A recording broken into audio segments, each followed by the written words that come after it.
Mile 22 is directed by Peter Berg and stars Mark Wahlberg and Ronda Rousey and Iwo Yukiya. I hope I pronounced your name right.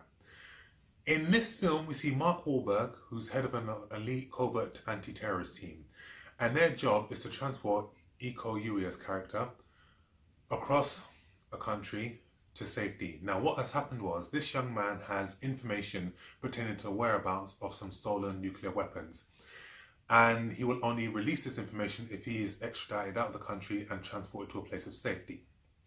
And this is to an airfield, and they've got to do it across 22 miles.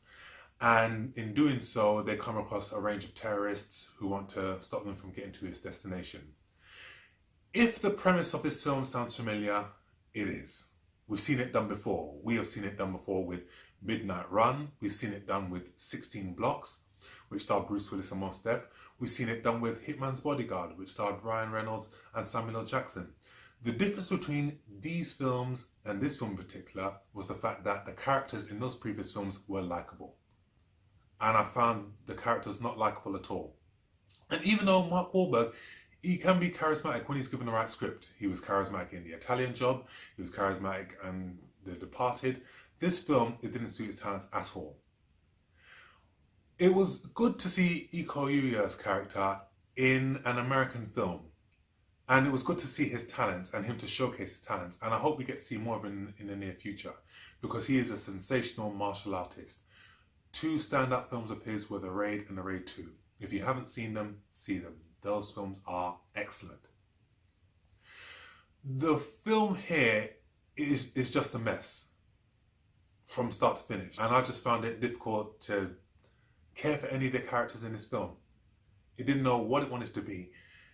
Whether a political film, be it an action film, it is just all over the place. And this is a shame coming from Peter Berg, because he is a very, very good director. He's done Hancock, he did Lone Survivor, really, really good films.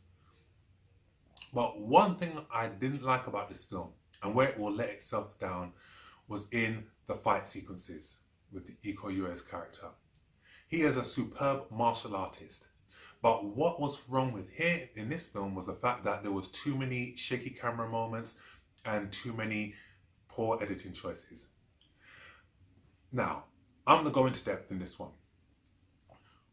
In the Bourne films in 2004, which was directed by Paul Greengrass, the fight sequences were criticised for shaky camera and shaky editing. And as the years have progressed, you would have thought, okay, we're going to bring out a new range of fighting films, new range of fighting styles, better editing, better choreography, and the works of The Raid 2. And if you look at films in America like John Wick, you know, with some beautifully choreographed fight sequences between Keanu Reeves. Atomic Blonde with Charlize Theron, beautifully choreographed sequences. The Mission Impossible 6 bathroom fight, easily one of the best fight sequences ever put in film with Tom Cruise and Henry Cavill. And the pleasant surprise of 2018 was The Spy Who Dumped Me. As much as this film was billed as a chick flick, as much as it was billed as a comedy, there were some action sequences and fighting sequences in this film that could rival Mission Impossible 6. And I would have thought, okay, this is where we are, this is what we want, this is what we need, and this is what we're going to be asking for in the near future. But Mile 22 doesn't do that. Instead, what they give you is shaky camera work, and the camera work and the editing do not complement the fighting style of Iko Uwai at all. They do not complement his style, they do not complement him at all. And it is just, it does get irritating at times. Okay, granted there are a few car chases and a few action sequences here and there, but the fighting sequences, how they were choreographed and how they were edited, they were done poorly. And this is where the film lets itself down. And at 90 minutes, the film is rushed. I mean, even though it is a race against time to get from one destination to another, it does feel rushed. And even the ending just was a blur.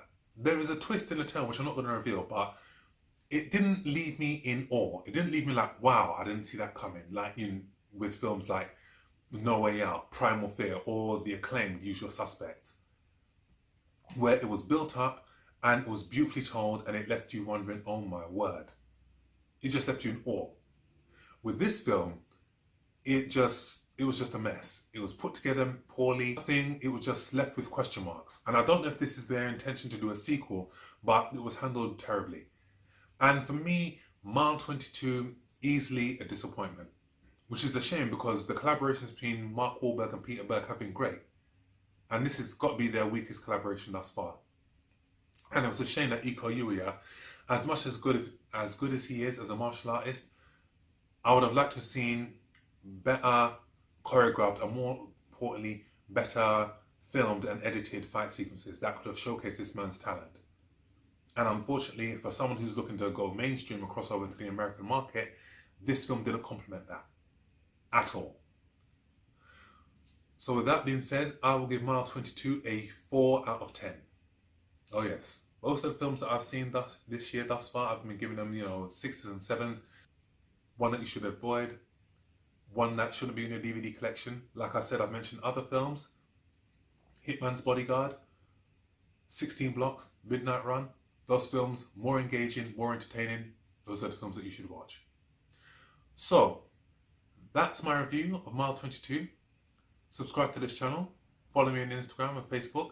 Leave your comments with what is your favourite martial arts film, and I shall see you on the next film review. Take care.